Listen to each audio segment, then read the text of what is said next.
नमस्कार दोस्तों।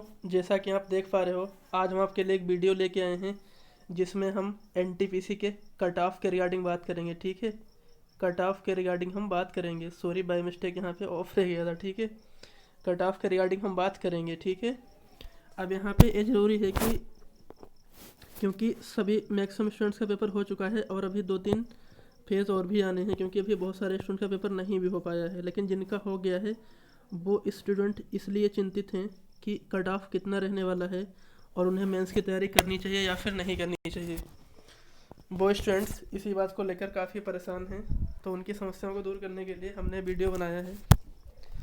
आप जो है इस वीडियो को शुरू से एंड तक देखें तो आपकी समस्या में भी सॉल्व हो जाए। ठीक है, अच्छा, यहाँ पे सबसे पहले हम बात करते हैं कि इस साल जो फॉर्म आया था ये कब आया था? 2019 में आया था। ठीक है, तब जो है कितने फॉर्म पड़े थे? अप्रोक्स 1.26 करोड़ फॉर्म पड़े थे। ठीक है, ये तो सबको पता है। अब यहाँ हमने लिखा है कि फैक्टर्स अफेक्टिंग कट ऑफ। इसमें जो है कौन कौन से फैक्टर्स हैं जो कि कट ऑफ को अफेक्ट करेंगे, कौन कौन से फैक्टर्स जो हैं वो इस बात के लिए हैं कि कट ऑफ इंक्रीज करेगा। ठीक है, इंक्रीज करेगा। और कुछ फैक्टर्स हमने वो भी दिखाए हैं जो कि क्या करेंगे, कट ऑफ जो है वो डिक्रीज करेंगे। ठीक है, कुछ फैक्टर्स हमारे जो होंगे वो कट ऑफ को डिक्रीज भी करेंगे। अभी हम वन बाई वन सारे फैक्टर्स को देखेंगे। सबसे पहले है कि number of students. Number of students देखो पहले से ज़्यादा है। पहले कितने थे? 97 लैक्स थे जब 2015 में फॉर्म आया था, लेकिन अभी कितने हैं? 1.26 करोड़ हैं। ठीक है, आगे चलते हैं। आगे देखो, यहाँ लिखा है number of applicants are too more. हम बता चुके हैं पहले कितने थे?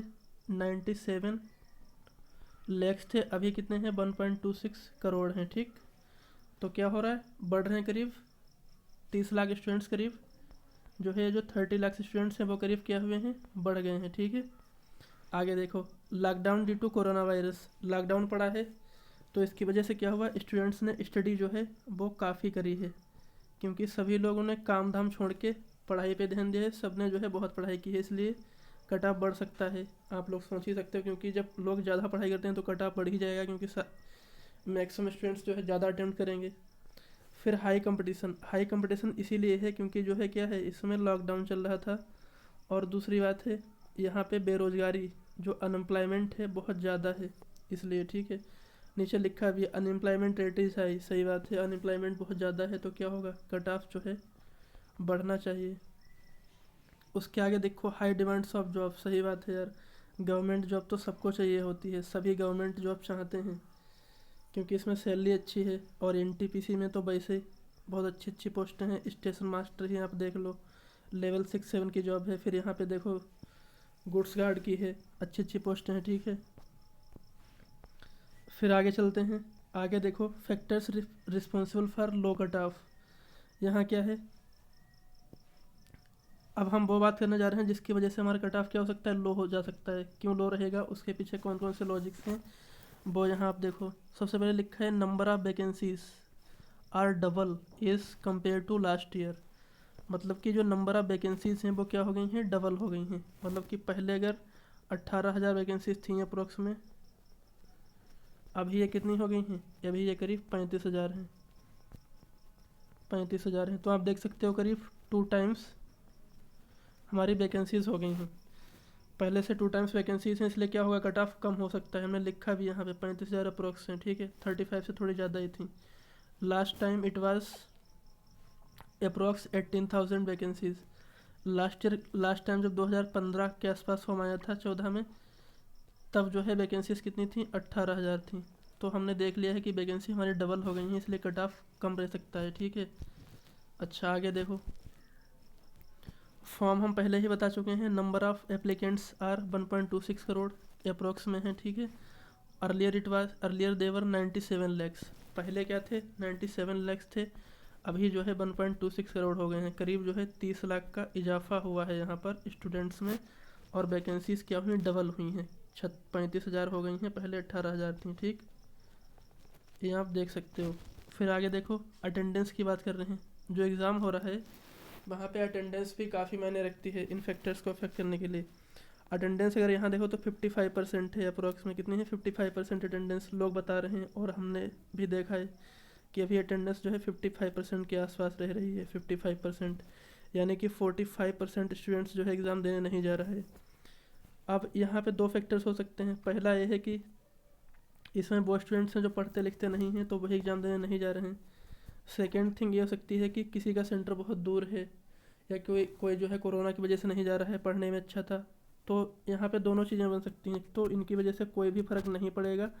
और दूसरा हो सकता है कि इनकी वजह से कट ऑफ हमारा लो रह सकता है, क्योंकि जो है हो सकता है इसमें कुछ अच्छे स्टूडेंट्स भी ना एग्ज़ाम देने जाएँ। ठीक है, ये भी एक यहाँ पे केस बन सकता है। अब हम आगे बात करते हैं।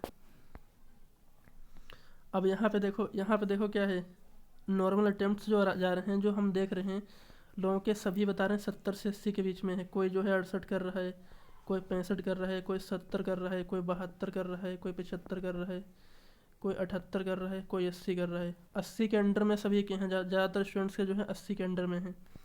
कुछ जो है हमारे 10% हमारे टॉपर्स होते हैं, आप जानते ही हो, उनका 90+ अटैम्प्ट होता है। कोई 92 करता है, कोई 90 करता है, कोई 85 करता है। उनके इस तरह के अटैम्प्ट रहते हैं। टॉपर्स के 90+ अटैम्प्ट रह सकते हैं, ठीक है। लेकिन टॉपर्स हैं कितने यार, 10% ही तो हैं। 35,000 का अगर 10% करोगे तो कितना हो जाएगा, 3500। ठीक है, तो 3500 वैकेंसीज मान लो उनके लिए निकाल दी हमने। ठीक है, 3500 क्या, अब यहाँ पे 20 टाइम्स ले भी तो रहे हैं, 20 टाइम्स हम ले भी तो रहे हैं। अब आगे देखो, हाँ एक इम्पोर्टेंट बात ये भी है कि देखो पहले क्या था, जब 2015 में फॉर्म आया था, जब 2015 में फॉर्म आया था तो क्या था, वहाँ पे जो है 15 टाइम्स लिया जा रहा था। कितना ले रहे थे वो, 15 टाइम्स। 2015 में जब फॉर्म आया था तो वहाँ पर 15 टाइम्स वो सिर्फ ले रहे थे, 15 टाइम्स ले रहे थे मेंस के लिए,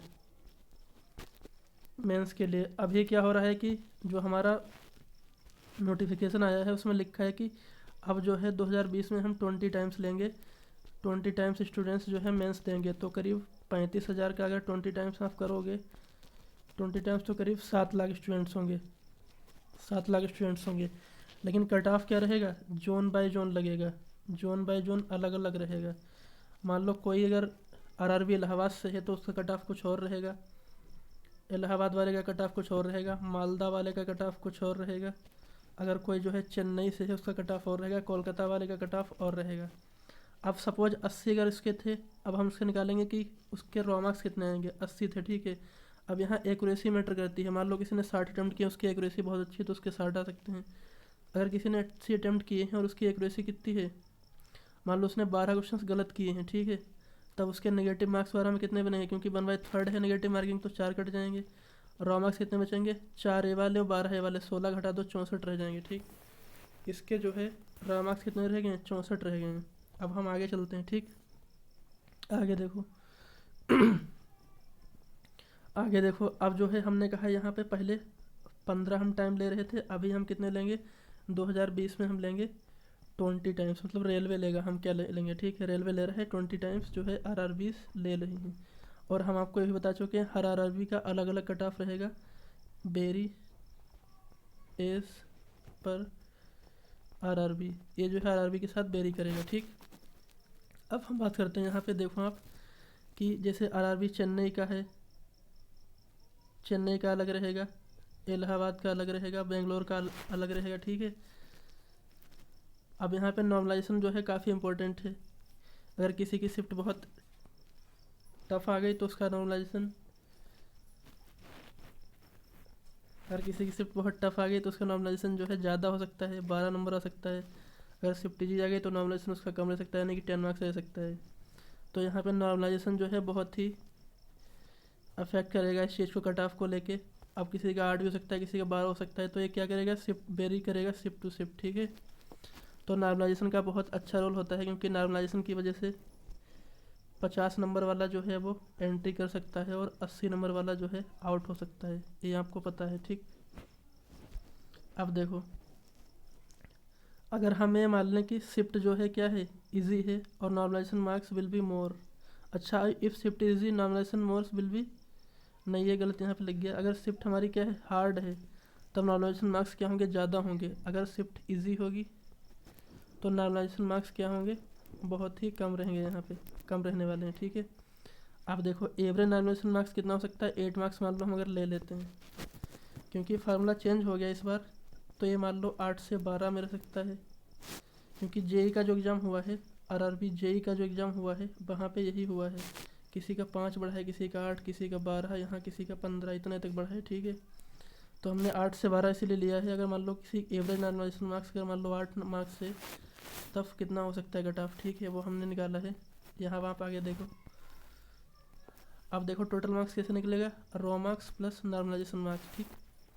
टोटल मार्क्स अगर किसी के रॉ मार्क्स 64 हमने पीछे निकाले थे, जिसने 80 अटैम्प्ट किए थे, 80 अटैम्प्ट किए थे, तो 64 वो थे और 8 और जोड़े तो हमने कितने हो गए, 72 हो गए हैं, ठीक। तो कट ऑफ कितना हो सकता है, कट ऑफ वेरी कर सकता है 72 से लेकर 76 तक, कोई भी जोन हो, चाहे तुम्हारा इलाहाबाद हो सबसे टफ, या फिर कोलकाता हो, या फिर चेन्नई हो, या फिर क्या हो, चंडीगढ़ हो, मालदा हो, गोरखपुर हो, कोई भी जोन हो, नो मैटर, कट ऑफ जो है 72 से लेकर 76 के बीच में ही रहना है। 76 नंबर से ज़्यादा कहीं भी नहीं जाएगी, इससे कम ही रहेगी, इसके अंडर में रहेगी, ठीक है, ये मान के चलो। अब हम आगे बात करते हैं, ठीक है। हाँ, अब लेकिन एक चीज़ हमेशा याद रखो कि जो नॉर्मलाइजेशन है उसकी वजह से अगर 50 नंबर किसी के हैं और शिफ्ट वो है बहुत टफ थी, बहुत जो है टफ आ गई है, तब उसका नॉर्मलाइजेशन अच्छा मिल सकता है, तो वो जो है उसका जो है सेकेंड फेज़ के लिए, मतलब कि मेंस के लिए उसका सिलेक्शन हो सकता है। और अगर किसी की कट ऑफ मतलब इजी शिफ्ट रहती है, शिफ्ट अगर किसी की इजी रहती है तो वो बाहर भी हो सकता है, अगर 70 रॉ मार्क्स ला रहा है उसके बावजूद भी, ठीक है, ये बात है यहाँ पे।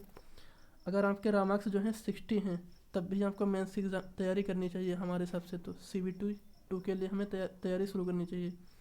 अगर इसके कम भी आपके 50 मार्क्स ही आ रहे हैं, लेकिन आपको लगता है कि आपकी शिफ्ट काफ़ी हार्ड थी, आप क्वेश्चन नहीं कर पाए हो, अब जाहिर सी बात है अगर आप अटैम्प्ट नहीं कर पाए तो इसका मतलब क्या होगा, आपकी शिफ्ट बहुत ही टफ रही होगी, क्योंकि लोग कह देते हैं 80 करके आ रहे हैं, ऐसा कुछ नहीं होता है।